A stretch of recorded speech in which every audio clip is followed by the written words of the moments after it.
tickets to the engine room. What the hell? Really? What the? Oh, to the tower already. Wait.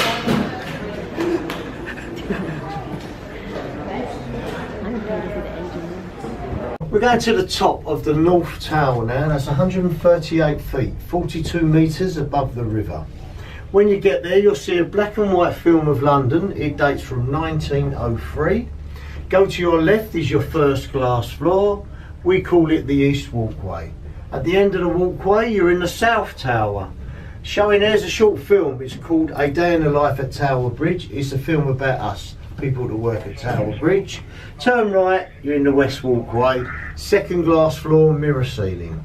Lay down on the glass floor, take a selfie or two, yeah? Go back to the south, down the stairs or the lift, second floor toilets. Use the lift again. Walk 2 minutes to the engine room's gift shop. They're in another building. That's where you show the white tickets, only the engine rooms.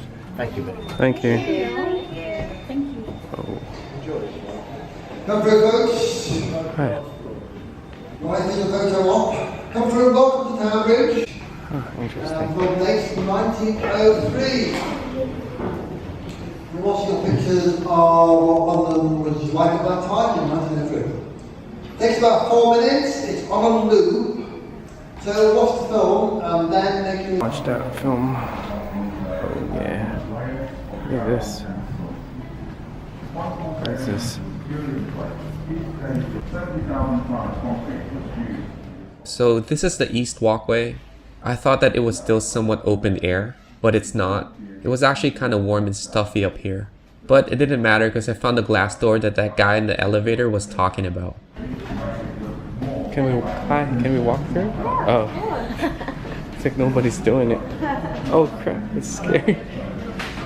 Oh man, look at that. Woo. You know, just as an observation, since I've crossed like 3 bridges over the River Thames now, I'm just curious to know as to why that river is so murky. Oh look. There's the London Tower. We're gonna go there after this.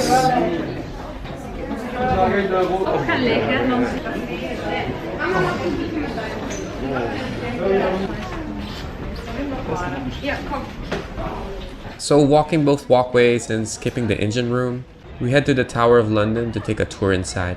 We actually bought the tickets last night just to avoid the line.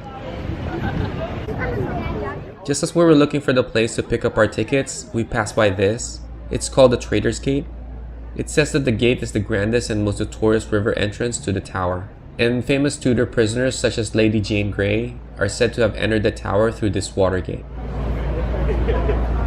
If you're wondering, the tickets to the Tower of London is about £23 each, which is about 30 American dollars. That's where we're going to, right here. 2 tickets here. Thank you. Alright. See, where are we gonna go first?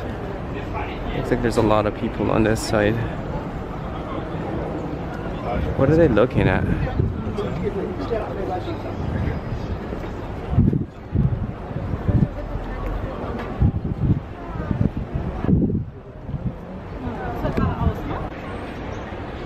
What that is.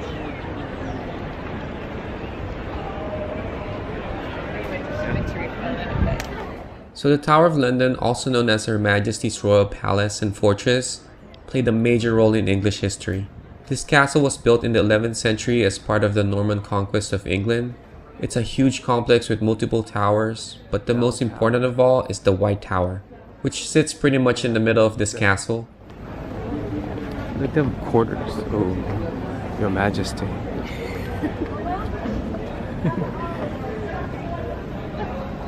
That's awesome. Are they like... That's part of the thing, huh? This is what they were before? They were wearing that before? This palace served as a royal residence as well as a prison, and a lot of important people were imprisoned here like Anne Boleyn, even Queen Elizabeth I. I have to say that there is this misconception about the Tower of London as being a place of torture and death, but really only 7 people were executed here. Although there's this story about the two princesses that were murdered here by their uncle, but that's another story. Anyway, there is so much to say about this castle and its history. It's impossible for me to go through all of them, so you'll just have to do your own research if you're interested. So right here is the White Tower. Like I said, it's a central part of the Tower of London. This was built in 1080. It used to be a residence of the king and his representatives. We're actually going to go inside this tower, but first I'm going to check out what's around this place. They used to have people that live here? Those are houses. That building right there with the clock, that's where they keep the crown jewels of England. We're going to go there later, but right around the corner is this museum. This museum is about the British Infantry Regiment. It's basically all about the British military, but our primary target right now is the White Tower.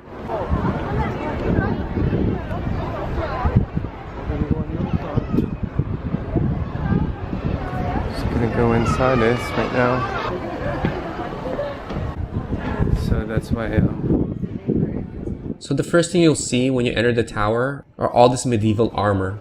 It's actually pretty amazing to see the condition and how well they preserve these armors. I mean, just look at it.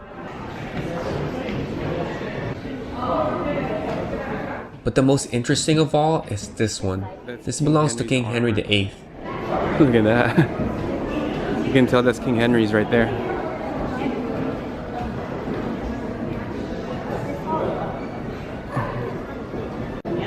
Just getting close to this makes me wonder how heavy this must be. He actually wore this while jousting. Boom. These are wooden carvings of the kings of England. Looks kinda creepy if you ask me.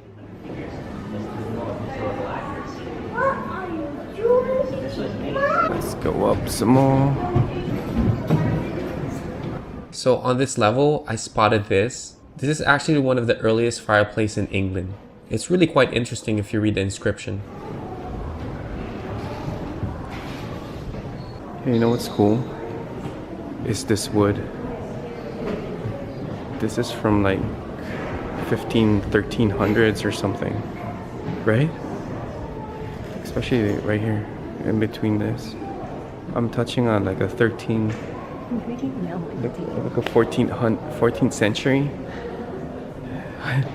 Like 1325. It's kind of sticky. Do you have some wipes, please? This is St. John's Chapel. It's located here at the second floor of the White Tower. I found that all the stones here were imported from France, and this chapel was from the early Norman period, which dates back from 1080. Wow, what is this?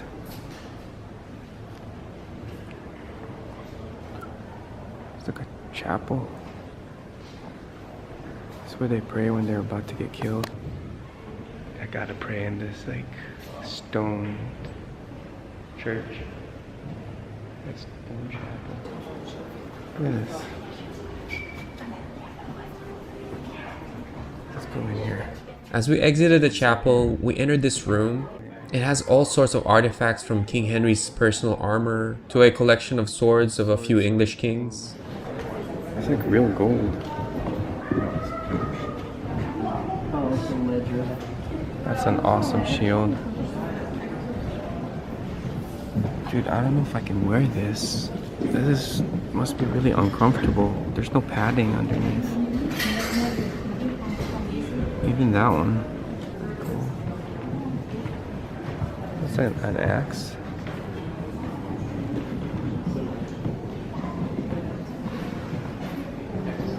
Going up to another level, I was hoping to see the cell or room where they held Anne Boleyn and Thomas More.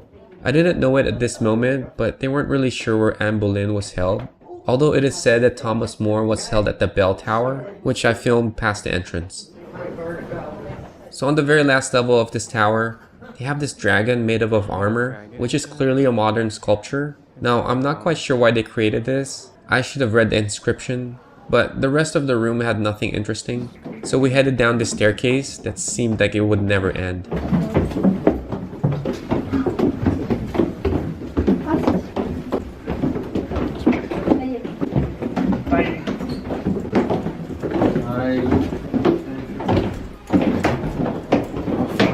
you.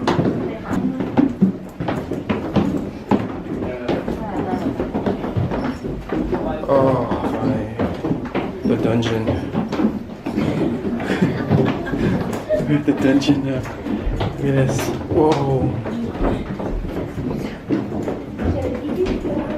This is where they torture people. It's getting colder. Oh, look at this. Huh. This is like cannons and stuff. I thought this was like the dungeon. It turns out it's just a room filled with old cannons and muskets.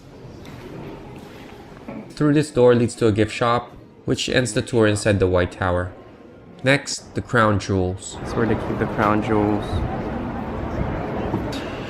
Problem is that you can't bring your cameras in here. But I'll try my best. Let's go. The first thing you'll notice when you enter this building is that it's really dark. Maybe because of the animation you see on the walls. But it's just dark throughout the whole building. I try to film, but every time I do, I was told to put my camera away. Anyway, I read that they have up to 140 royal ceremonial objects here, including a lot of crowns used by past kings and queens. It's too bad you're not allowed to film in here, because all the crowns and jewels looked amazing. After that, we came outside and decided to walk around the tower walls, passing through tower after tower and checking out what's inside them.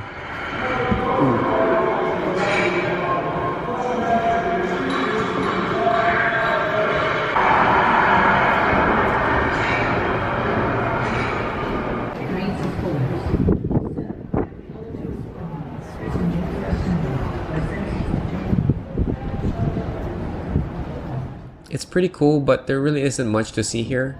So we went down and checked out this area. I guess they really did torture people here. Let's go in. I read that it's known that the Tower of London is a place of imprisonment and torture, but only a few prisoners were tortured during the 16th and 17th century. Torture here wasn't used as a punishment, but more on extracting information, although this practice was never officially permitted under the English law, but was carried out by the council and the monarch at that time.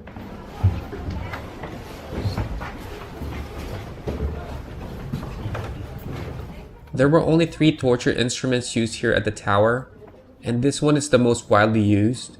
It's called the rack or torture rack. It's designed to stretch out the victim's body until dislocating the limbs. It must be painful. That's it? That was a torture chamber? I can't go. Go up now. Oh, it's the exit. Still have one more place to go though. Which is the Cradle Tower. This tower is a gate located on the south side of the castle. It was built in the 14th century and was used for a time as a prison. What's really interesting is that in 1599, 2 prisoners, Father John Gerard and John Arden, escaped here using a rope strung across the tower. Now the story of Father John Gerard and his escape is really interesting. I wanted to tell this story, but I don't have enough time in this film. So again, you'll probably have to research that yourself. I'm pretty sure this is like a fireplace. After we spent a few hours touring the Tower of London, we still have a few more places to go to. And the closest one to the tower is called the London Wall. The London Wall was a defensive wall built by the Romans in the late 2nd or 3rd century. Now that's really, really old. And also, after reading this, I had no idea that the Roman Empire occupied Great Britain before. Apparently even Julius Caesar invaded Britain in 55 and 54 BC.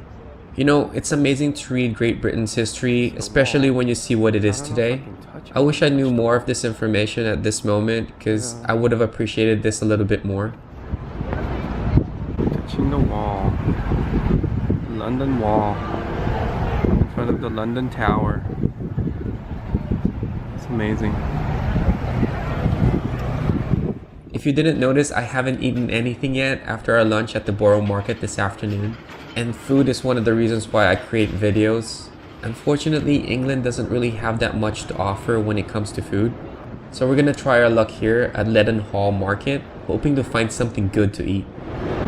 Leadenhall Market is the oldest markets in London. originating in the 14th century. It is said to be popular with tourists and especially with Harry Potter fans. Why Harry Potter fans? I don't know. I'm assuming this place was in the movie.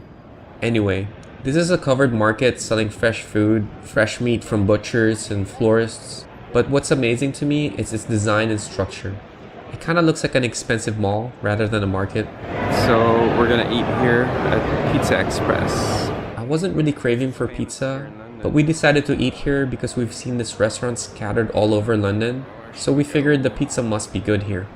I was actually having second thoughts here because I wanted to eat British food, but I couldn't really think of any English food to eat. So after talking to our really nice server, she recommended this pizza. They call it Calabrese, if I'm pronouncing that correctly. She said it's really spicy, and I'm not really a fan of spicy food, so when I told her that, she said she'll make it not too spicy for us. Now, I'm not sure if this pizza is stone baked. It looks like it is, but most likely it's probably not. But the dough is definitely hand tossed. The ingredients looks and smells really fresh. It had sausage with red chili, some roasted peppers, mozzarella, tomatoes, Grand Milano cheese, and if you look really closely, it has a spread of pesto.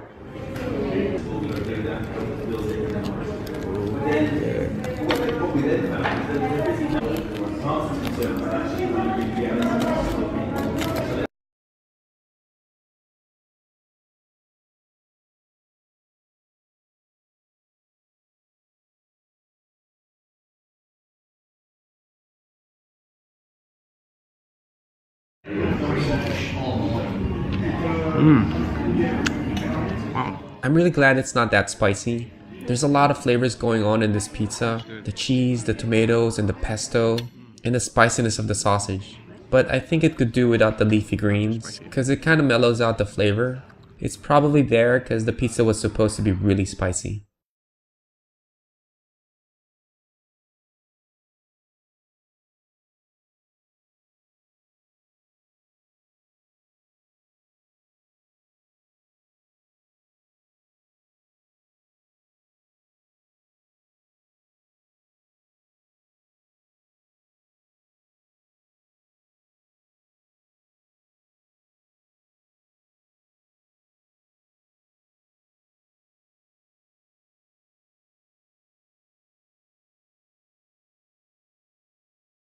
I would say after that satisfying meal, we got caught up with London's rush hour as we headed to this place called the Sky Garden.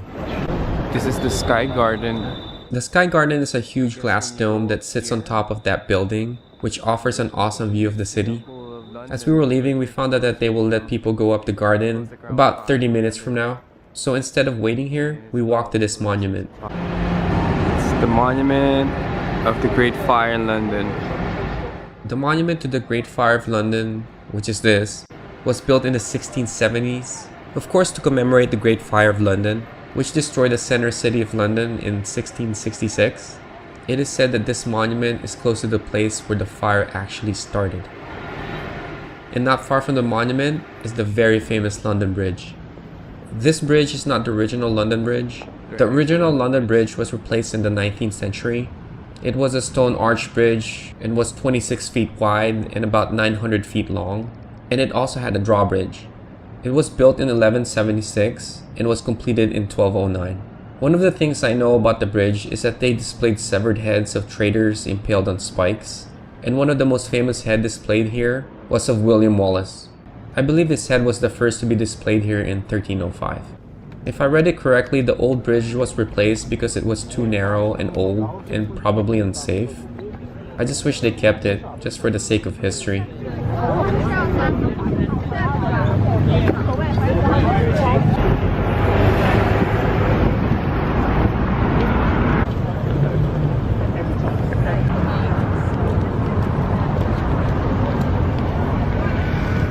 After this, we went back to the Sky Garden to end the day and maybe eat another meal.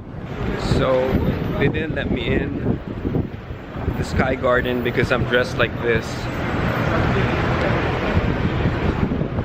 They said I'm not wearing enough like clothes or formal clothes to go up here. So I'm not gonna see Sky Garden today.